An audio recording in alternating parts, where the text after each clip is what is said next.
اللہ تعالیٰ جب تہجد میں دعا قبول کرنے لگتا ہے تو کچھ خاص نشانیاں ظاہر ہونے لگتی ہیں۔ یاد رکھو، اللہ آپ کی دعا تہجد میں قبول کرنے والا ہوگا تو آپ کو محسوس ہوگا کہ آپ کا اللہ سے تعلق مضبوط ہو گیا ہے اور آپ کے حالات میں بہتری آنے لگتی ہے۔ تہجد کیا ہے؟ یہ وہ نماز ہے جو ہم پر فرض نہیں کی گئی، تو پھر اس کا اجر اتنا کیوں ہے؟ آپ نے کبھی یہ سوچا ہے؟ اس کا اجر اس لیے ہے کیونکہ اس کا پیغام نہیں آتا، اس کے لیے خود اٹھا جاتا ہے۔ آپ کے دل میں موجود تڑپ آپ کو اٹھاتی ہے، ایسی تڑپ جو گہری نیند سے اٹھا لاتی، جو ہمیں آدھی رات میں اپنے بستر پر سکون سے سونے نہیں دیتی۔ اور اس تڑپ کے ساتھ جب بندہ اپنے رب کے حضور اپنی پیشانی زمین پر رکھتا ہے تو اس کا وہ سجدہ اسے فرش سے عرش پر لے جاتا ہے۔ اس خدائے بزرگ و برتر کی رحمت اپنے بندے کو اپنے سائے میں لے لیتی ہے۔ بندہ اپنے رب کے سب سے قریب ہوتا ہے، اس وقت بندے کا بہایا ہوا ہر آنسو آنکھ سے بہتا ہے اور سکون دل میں اتار دیا جاتا ہے، ہر تکلیف ہوا میں کھوسی جاتی ہے۔ اس وقت رب اتنا قریب محسوس ہوتا ہے کہ لگتا ہے بس وہ ہمیں ہی سن رہا ہے۔ وہ ہمارے اندر ایک ایسا یقین پیدا کر دیتا ہے کہ اس نے ہماری مانگی ہر دعا کو قبول کر لیا ہے اور ہماری ہر خواہش کو صحیح وقت پر پورا کر دے گا۔ تہجد کا وقت خدا کی محبت کا عروج ہوتا ہے۔ تہجد بہت خاص ہوتی ہے، بہت خاص۔ تہجد اللہ کی طرف سے ہمارے لیے ایک ایسا بند دروازہ ہے جو صرف تہجد کی عبادت سے ہی کھلتا ہے۔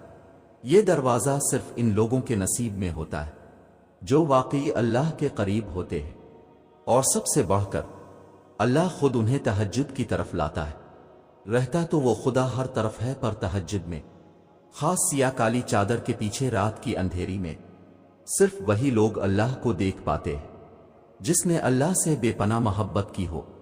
اس وقت اللہ اور آپ کے درمیان ہونے والی گفتگو، آنسوں سے بھری ہچکیاں، دل میں کی گئی باتوں کی آوازیں صرف اللہ کے سوا اور کوئی نہیں سن پاتا۔ اس وقت تہجد کے سجدے میں نہ تو سر اٹھانے کا دل کرتا ہے اور نہ ہی آسمان سے نظر ہٹانے کا۔ اور اگر ایسا ہو جائے کہ کبھی اسی دوران تمہاری اللہ سے تہجد میں ملاقات ہو جائے اور وہ تمہارے روبرو آ جائے، وہ منظر تمہارے لیے معجزہ سے کم نہیں۔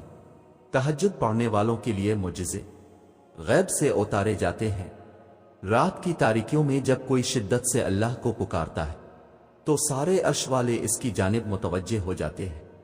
پھر اللہ فرماتا ہے، کہو کیا مانگتے ہو، کہو کیا فریاد لائے ہو، کہو کیوں رو رہے ہو، اے دن بھر مسکرانے والے۔ پھر جب تم اپنی عرضیاں اسے سناتے ہو اور اس کے روبرو سجدے میں گر جاتے ہو تو وہ حکم دیتا ہے ان دعاؤں کی قبولیت کا جن کے جواب تمہیں لگتا تھا کبھی نہیں آنے والے۔ پھر وہ تم سے کہتا ہے، لو بھر دیا دامن تمہارا، یقین کی جھولی پھیلانے والے، کن لکھ دیا گیا ہے۔ اب میں تمہارے نصیب میں مان گیا ہوں، میں مان گیا ہوں تم سے، مجھ کو منانے والے۔ تمہیں لانا تھا مجھ تک یہ امتحان تو بس تھے بہانے۔ تہجد میں کچھ تو خاص ہے، تبھی میرے اللہ نے اس کو اتنی فضیلت والی عبادت کہا ہے۔ کچھ تو خاص ہے، تبھی اللہ اپنی اس عبادت کے لیے پہلے آسمان پہ آتا ہے۔ کچھ تو خاص ہے، تبھی اللہ کسی کسی کو چنتا ہے، جس کو چن لیتا ہے پھر اس کے لیے معجزے کرتا ہے۔ تمہارا تہجد تک آنا ہی تمہاری دعویٰ کی قبولیت کی سب سے بڑی نشانی ہے، پھر تم کیوں اس کی دیری کو اس کا انکار سمجھتے ہو؟ تہجد اللہ کی طرف سے دعوت نامہ ہے۔ جب اللہ کو کسی سے ملاقات کرنی ہو اور بات کرنی ہو تو وہ اسے تہجد کی لگن لگا دیتا ہے۔ جب یہ سارا جہاں خاموش ہوتا ہے، پھر رات کی تاریکی کے اس عالم میں خدا اپنے بندے سے ہم کلام ہوتا ہے، اور تب یوں محسوس ہوتا ہے جیسے شاہ رگ کی حدوں کو توڑے ہوئے وہ رب ہم میں سما گیا ہے، اور محبت کی کیفیت دوڑنے لگتی ہے۔ پھر میرا رب فرماتا ہے، مانگ مجھ سے میرے بندے، تو نے جو مانگا میں نے دیا تجھے، مگر تب اللہ کے سوا کسی کی طلب ہی نہیں رہتی، اور پھر طلب اللہ کی ہو اور وہ نہ ملے، ایسا تو ممکن ہی نہیں۔ تہجد کا آغاز انسان سے تو ہو سکتا ہے، مگر اختتام صرف اللہ ہے۔ دل میں اوٹیتی ہوئی مسلسل تکلیف جب رات بھر جگائے رکھتی ہے تو روح کی بے چینی اللہ کے روبرو لا کر کھڑا کر دیتی ہے۔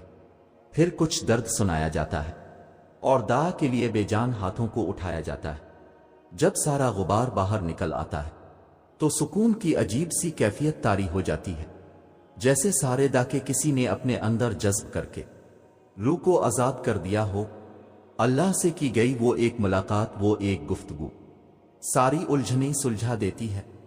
پھر مجازی ڈاکے نہیں بلکہ حقیقی محبت سونے نہیں دیتی، پھر رات کی نیند اچھی نہیں لگتی، پھر بس اللہ سے ملنے کی طلب رہتی ہے، پھر دنیا کی خواہشیں ختم ہو جاتی ہیں اور عرش والے کی لت لگ جاتی ہے۔